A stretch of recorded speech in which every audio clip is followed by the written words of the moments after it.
इस श्लोक में शुरुआत से लक्ष्मी देवी कहती है कि स्त्रियां अपने हिसाब से एक मनचाही पति पाने के लिए आपको उपासना करते हैं प्रभु, आपको नमन करते हैं, आपको बड़े कठोर व्रत धारण करके और क्या क्या करके उपासना करते हैं एक नकली पति पाने के लिए।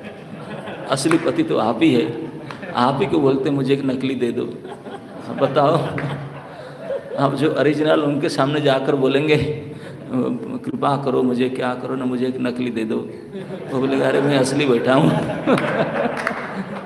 अब क्या करें ये, लेकिन क्या करें, हम इतने दुर्बुद्धि है, इतने भ्रमित है, जाते हैं उन्हीं के सामने, उन्हीं के नाम पकड़ करके उन्हीं के चरण में बार बार मत्था टेकते हैं, उपवास करते हैं, रगड़ते हैं, कुछ भी करते हैं और बोलते हैं मुझे नकली दे दो। भगवान करे क्या, बोले मेरा अब क्या करूं, तेरे सामने मैं ही हूँ, तेरे लिए ही हूँ, और मेरे से ही असली सुख पा सकता है, लेकिन तू मुझे नहीं चाहता। ये बड़ा दुर्भाग्य है। तो क्योंकि हम बार बार ऐसे नमन करते हैं, याचना करते हैं, भगवान ने कृपा करके नकली पति की व्यवस्था करते हैं, मतलब स्त्रियों के लिए पत्नी नकली पति और पतियों के लिए नकली स्त्री का व्यवस्था करते हैं ये सुख भोगने के लिए। लेकिन अभी तक जब से सृष्टि बना है इस प्रकार से ये पति पत्नी को प्राप्त करके कितने बढ़िया मन चाही मिल जाए, कोई सुखी हुआ ना हो सकता है, ना संभव है, संभव ही नहीं है। लेकिन फिर भी मांगते, आज तक भी मांगते। केवल स्त्रियां व्रत करके मांगती है ऐसा बात नहीं है, स्त्रियां के जो बेटी के जो माता पिता होते हैं उनके और भी मौसा मौसी और जितने संबंधी बड़े बूढ़े होते हैं, वो छोटे भाई अगर सब भी लगे पड़ते हैं ढूंढने में, ढूंढ करके वो क्या ढूंढते हैं, वो उनका अच्छा नौकरी है, ये धन है, ये है, सब कई महीनों से चेक चाक करके फिनिश करके थपाते हैं।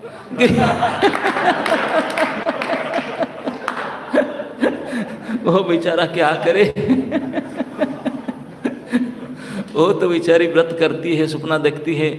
आजकल तो व्हाट्सएप होगा खुल्लम खुला सब देखते रहते हैं, पहले ज़माने में देख नहीं पाती है। उनके लिए ऑन बिहाफ ऑफ हर, उनके लिए सब उनके जो संबंधी बड़े बड़े उनका माता पिता और जितने सब जा सके हर प्रकार से ढूंढ ढांड करके उनको फंसाते हैं, नकली स्वामी देते हैं। मतलब वो केवल नकली पति पाने के लिए प्राप्त नहीं करते हैं, एक नकली पति प्राप्त कराने के लिए पूरी दुनिया लग पड़ती है उनके पीछे।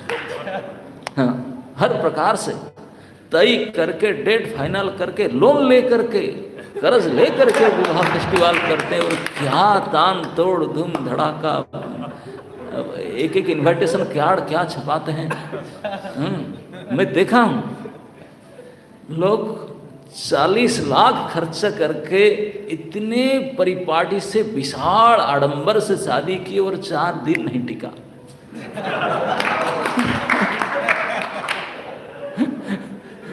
हट गए एक दूसरे से। ये प्रैक्टिकली मैंने दिल्ली में देखा हूं।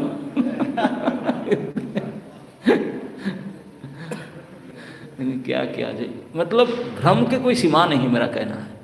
ये आजकल का भ्रम नहीं है, लक्ष्मी देवी का बात है, भागवत में लिखा, मतलब वो कई जमाना से, करोड़ों साल से भ्रमित है। हाँ, भगवान ने ये जगत बनाया ये मायाबद्ध जीवों के लिए, यही भ्रम नहीं डालेंगे तो टूट जाएंगे। भ्रमित हैं बुरी तरह से, अविद्याग्रस्त हैं। और सबसे बड़ी मजाक की बात है, अरे जिसको देखने से, याद करने से, जिनकी कृपा से भ्रम से मुक्त हो सकता है, उन्हीं के पास जाकर भ्रमित होने के लिए प्रार्थना करते हैं, उन्हीं के सामने गिड़गिड़ाते हैं, व्रत धारण करते हैं, कितने प्रार्थना करते हैं, मुझे भ्रमित कर दो प्रभु। मुझे भ्रमित करो, यही मेरा एकमात्र आशा है आपके चरण में। प्रभु तब पद जुगे, यही निवेदन। ऐसे भ्रमित होना चाहते हैं। ये सचमुच सब भ्रम है। प्रहलाद महाराज ने अपने क्लासमेट को जब छोटे छोटे बच्चे थे तभी बोल दिए, हे मेरे असुर साथियों, ये जो दैहिक इंद्रिय के द्वारा जो सुख भोग जाता है, सर्वत्र लभ्यते ये दैवात्, वो तो हर जगह में खुल्ला प्राप्त है। काहे को सर पीट रहे उसके लिए, इतनी योजना कर रहा है, इतनी प्लानिंग कर रहा है। कुछ प्लानिंग नहीं करना, ऑलरेडी प्लान्ड है, प्रिंट आउट तेरे सामने रखा हुआ है। एक भी लाइन इधर उधर नहीं कर सकता, ऑलरेडी सोच से परफेक्टली प्लान। तुम्हें कार्ड छपाने का, ये करने का नहीं बाबा, 2-4 दिन के बाद ऐसे होने का है, होगा ही, तो काहे को इतने खर्चे कर रहा है, नहीं चलेंगे। लेकिन क्या करें, भूत प्रेत ग्रसित हैं हम लोग, पागल की तरह भ्रमित होने के लिए प्रयास कर रहे हैं, बुरी तरह से। आप लोग इतने बड़े अनुष्ठान कर रहे हैं, अनुष्ठान खत्म होते अनुष्ठान के अंदर ही झगड़ा शुरू हो जाता है। हाँ, ज़्यादा भी नहीं चलता, अनुष्ठान करते करते झगड़ा क्या क्या हो जाते हैं। और इस प्रकार से सर्वत्र लभ्यते, बोले इस प्रकार के देह की सुख जो इंद्रिय के द्वारा भोगा जाता है, ये तो सब जगह में खुला छूट प्राप्त होता है। बोले कैसे? बोले दुख के लिए कभी प्रयास किया, योजना बनाया, प्लानिंग किया दुख भोगने के लिए? नेवर, कोई नहीं किया, लेकिन दुख मिलता ना मिलता। ठीक इसी प्रकार जत्था दुखम अजत्नतः, दुख के लिए कोई जत्न नहीं कभी किया, लेकिन दुख प्राप्त होता है। इसलिए सुख के लिए जत्न मत करो, वो भी मिलेगा, वो भी मिलेगा, उसके लिए काहे को जत्न करना। तो फिर जत्न क्या करना, किस लिए करना चाहिए? मुझे ये शरीर दिया गया, इंद्रिय दिया गया, मन बुद्धि दिया गया, कर्म करने के अधिकार दिया गया, व्हाट शुड आई डू? न केवल वही काम करने के लिए दिया गया, वही काम तुझे करना चाहिए जिसको करने से ही वो बनेगा, नहीं करने से वो नहीं होगा। वही जीवन के असली लक्ष्य है।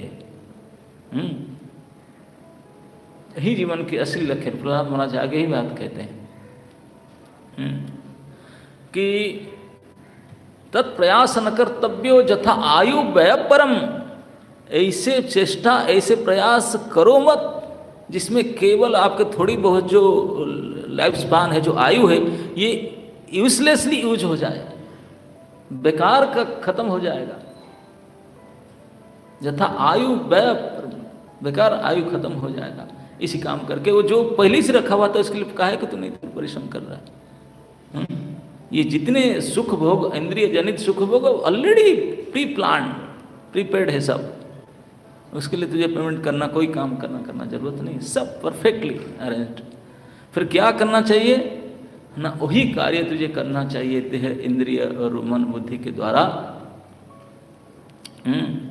तत्प्रयास न कर्तव्य यथा आयु परम न तथा विंदते खेमं मुकुंद चरणाम्बुजम। खेमम, जो असली लक्ष्य उद्देश्य है हमारा जीवन का, जिसके लिए हमारा मैन्युफैक्चर हुआ है, इस पर्पस पे लिए इस प्रोडक्ट को यूज करो।